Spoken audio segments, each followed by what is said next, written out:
ఈ నెల 24-25ని IPL 2025 mega auction జరగబోతుంది. ఈ మెగా ఆక్షన్ కోసం ఐపీఎల్ ఫ్యాన్స్ 1000 కళ్లతో ఎదురు చూస్తున్నారు. లాస్ట్ టైం మెగా ఆక్షన్ 2022లో జరిగింది. అప్పుడు ఒక పద్ధతిని తీసుకొచ్చారు, మార్క్యూ లిస్ట్ అని చెప్పి. ఇప్పుడు అదే పద్ధతిని కంటిన్యూ చేస్తున్నారు. బట్ ఈసారి మార్క్యూ లిస్టులు 2 ఉన్నాయి, మార్క్యూ లిస్ట్ 1, మార్క్యూ లిస్ట్ 2. ఈ రెండిట్లకి కలిపి 12 మంది ప్లేయర్లు ఉన్నారు. ఆ 12 మంది ప్లేయర్ల గురించి మనం ఈ వీడియోలో మాట్లాడబోతున్నాం. ఏ ప్లేయర్ మీద ఏ టీంలు బిడ్ చేసే అవకాశం ఉంది, వాళ్ళకి ఏ టీంకి సెట్ అవుతారు అని చెప్పి ఈ వీడియోలో మనం మాట్లాడదాం. ముందుగా మార్క్యూ లిస్ట్ 1 గురించి మాట్లాడదాం. మార్క్యూ లిస్ట్ 1లో Jos Buttler, Shreyas Iyer, Rishabh Pant, Kagiso Rabada, Harshdeep Singh, Mitchell Starc ఉన్నారు. నాకు తెలిసినంత వరకు మార్క్యూ లిస్ట్ ఎలా ప్రిపేర్ చేయొచ్చు అంటే, ప్రతి టీం దగ్గరికి వెళ్ళి ఒక 20 నేమ్స్ మీరు చెప్పండి, అంటే మాకు ఈ ప్లేయర్ ఖచ్చితంగా అవసరం అని చెప్పి అన్నిటిని టాలీ చేసి ఏ ప్లేయర్ని అయితే ఏ టీంలు ఎక్కువ కోరుకుంటున్నాయో వాళ్ళనే మార్క్యూ లిస్ట్లో పెట్టే అవకాశం ఉంది. అలా ఈ 12 మెంబర్స్ని ఫిల్టర్ చేసి ఉండొచ్చు అన్న అభిప్రాయం. ఈ 12 మెంబర్స్కి చాలా డిమాండ్ ఉంది కాబట్టి మార్క్యూ లిస్ట్లో పెట్టారు. ఫస్ట్ ప్లేయర్ వచ్చేసి జాస్ బట్లర్. జాస్ బట్లర్ కోసం కేకేఆర్, జీటీ, ఢిల్లీ, ఆర్సీబీ ఈ 4 చాలా గట్టిగా వెళ్తాయి. మెయిన్ గా జాస్ బట్లర్ అవసరం కేకేఆర్ కు ఉంది, బికాజ్ వాళ్ళకి కెప్టెన్ అవసరం ఉంది. వాళ్ళు లాస్ట్ ఇయర్ ఫిలిప్స్ ఆర్ట్ ని ఓపెనర్ గా ఆడించారు సునీల్ నారాయణ్ తో. ఈసారి బట్లర్ వైపు వెళ్లే అవకాశం ఉంది, బికాజ్ వాళ్ళకి కెప్టెన్ కూడా అవసరం. ప్రస్తుతం ఇంగ్లాండ్ T20 టీం కెప్టెన్ కాబట్టి జాస్ బట్లర్ ఖచ్చితంగా వెళ్తారు. ఒకవేళ కేకేఆర్ మిస్ చేస్తే ఆర్సీబీ, జీటీ గట్టిగా వెళ్తాయి. జీటీకి ఓపెనింగ్ ఎక్స్ప్లోజివ్ బ్యాట్స్మెన్ కావాలి గిల్తో పాటు, బికాస్ నెంబర్ 3లో సాయి సుదర్శన్, ఓపెనింగ్ లో గిల్లో, వీళ్ళిద్దరు కొంచెం స్లోగా ఆడతారు. ఎక్స్ప్లోజివ్ బ్యాట్స్మెన్ కావాలి కాబట్టి జాస్ బట్లర్ కోసం గట్టిగా వెళ్తారు. మాక్సిమం నాకు తెలిసినంత వరకు జీటీ ఆర్ కేకేఆర్ ఈ 2 టీముల్లో ఒక టీంకి వెళ్ళొచ్చు. ఢిల్లీ కూడా గట్టిగా ప్రయత్నిస్తుందండో, ఢిల్లీ కూడా వెళ్ళొచ్చు జాస్ బట్లర్. ఢిల్లీ కూడా ట్రై చేసి కెప్టెన్ గా పెట్టే అవకాశాలు కూడా ఉన్నాయి. And next Shreyas Iyer. శ్రేయస్ అయ్యర్ విషయానికి వస్తే, శ్రేయస్ అయ్యర్ కోసం చాలా టీములు పోటీ పడతాయి. ముఖ్యంగా ఢిల్లీ టీం అయితే గట్టిగా పోటీ పడుతుంది, బికాస్ ప్రీవియస్లీ వాళ్ళకి చాలా మంచి రిజల్ట్స్ ఇచ్చాడు. ఒకసారి అయితే ఫైనల్ కూడా తీసుకెళ్లాడు యాజ్ ఏ కెప్టెన్ గా. And last year IPL title కూడా గెలిపించి పెట్టాడు యాజ్ ఏ కెప్టెన్ గా. కాబట్టి శ్రేయస్ అయ్యర్ కోసం చాలా టీంలు వెళ్తాయి. ముఖ్యంగా ఢిల్లీ, లక్నో, ఆర్సీబీ, పంజాబ్ ఈ 4 టీంలు గట్టిగా ప్రయత్నిస్తాయి. మెయిన్ గా శ్రేయస్ అయ్యర్ ఢిల్లీ గానీ పంజాబ్ గానీ వెళ్లే అవకాశాలు గట్టిగా ఉన్నాయి. అండ్ నెక్స్ట్ రిషబ్ పంత్ విషయానికి వస్తే, రిషబ్ పంత్ గురించి అయితే ఆర్సీబీ పోటీ పడుతుంది, సిఎస్కే, పంజాబ్ అండ్ జీటీ ఈ 4 టీంలు చాలా గట్టిగా పోటీ పడతాయి. పంజాబ్ మాత్రం రిషబ్ పంత్కి ఎంత డబ్బులైనా 30 కోట్లైనా పెట్టడానికి రెడీగా ఉంటుంది, బికాస్ వాళ్ళ దగ్గర చాలా పర్స్ ఉంది కాబట్టి ఆల్మోస్ట్ రిషబ్ పంత్ పంజాబ్కి వెళ్ళే అవకాశాలు ఉన్నాయి. పంజాబ్ గనక వెనక్కి జంగితే ఆర్సీబీకి వెళ్ళిపోతాడు పంత్.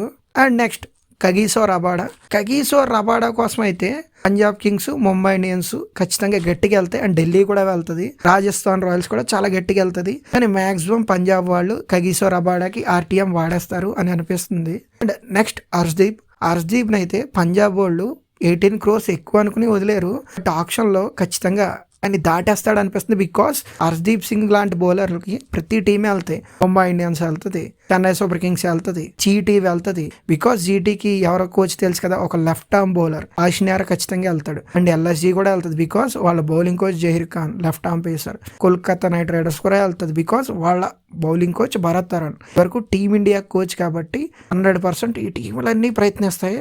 రబాడాకి ఆర్టీఎం వాడినట్టు హర్షదీప్ కూడా పంజాబ్ ఆర్టీఎం వాడేస్తుందని నా అభిప్రాయం. హర్షదీప్ పంజాబ్కి వెళ్లే అవకాశాలు చాలా గట్టిగా కనిపిస్తున్నాయి. And last but not the least in this first list of marquee, Mitchell Starc అయితే లాస్ట్ ఇయర్ వచ్చినంత అమౌంట్ రాకపోవచ్చు, బిలో 15 crores కి దొరికేస్తాడు. అది కూడా ముంబై ఇండియన్స్, ఆర్సీబీ, ఢిల్లీ, రాజస్థాన్ ఈ 4 టీంలు గట్టిగా పోటీ పడతాయి. అఫ్ కోర్స్ సన్ రైజర్స్ కూడా పోటీ పడుతుంది, బట్ మరీ ఎక్కువ అమౌంట్ వెళ్ళేసరికి సన్ రైజర్స్ వెనక్కి తగ్గచ్చు. నాకు తెలుసుకున్నంత వరకు ఢిల్లీ క్యాపిటల్స్ మిచెల్ స్టార్క్ ని దక్కించుకునే అవకాశాలు ఉన్నాయి. వాళ్ళు ఢిల్లీ కనుక వెనక్కి జంకితే ఆర్సీబీ ఆర్ పంజాబ్ కూడా దక్కించుకునే అవకాశం ఉన్నాయి. అఫ్ కోర్స్ వాళ్ళ దగ్గర పెద్ద పర్స్ ఉంది కాబట్టి.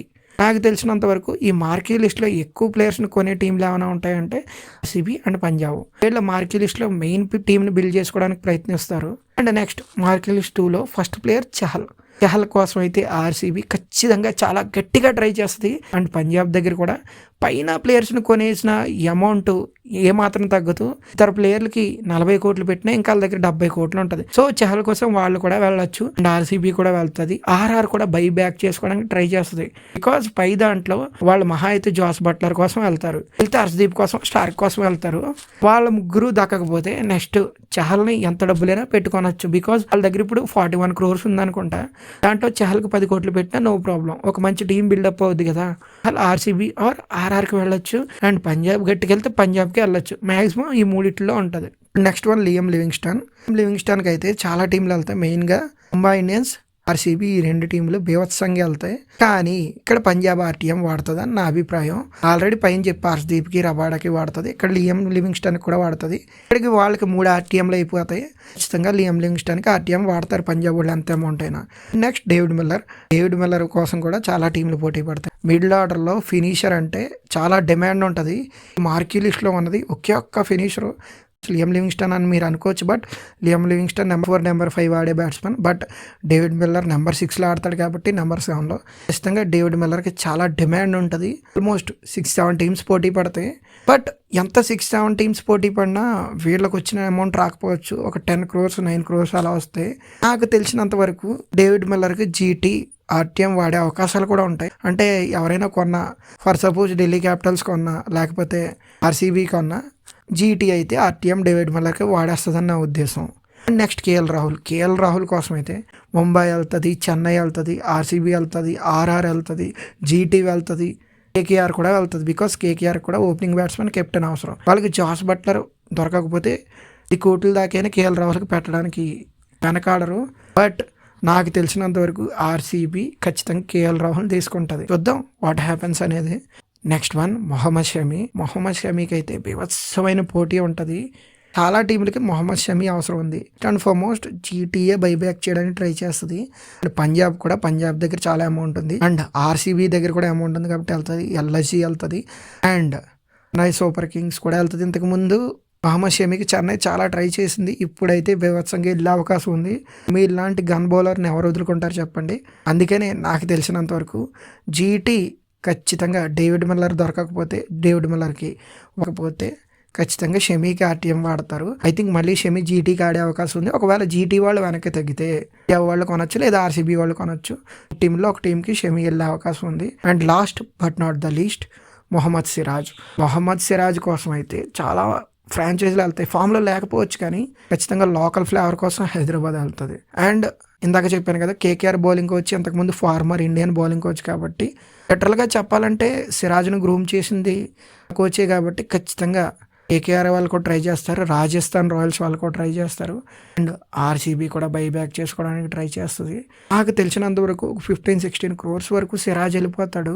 మ్యాక్సిమం ఆర్సీబీ బైబ్యాక్ చేసుకోవడానికి ట్రై చేస్తుంది. ఆర్సీబీ కొనకపోతే కేకేఆర్ అయితే ట్రై చేస్తుంది. కేకేఆర్ కూడా కష్టమే, అంత అమౌంట్ లేదు కదా.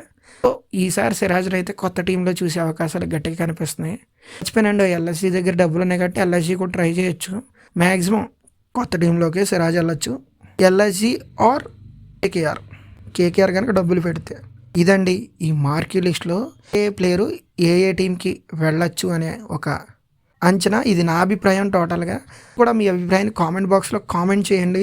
ఇదే జరుగుతుందని లేదు, ఆప్షన్లో వేరేలా జరగచ్చు, వేరే స్ట్రాటజీలు ఉండొచ్చు. బట్ ఏదో చిన్న వైల్డ్ గెస్ చేసా.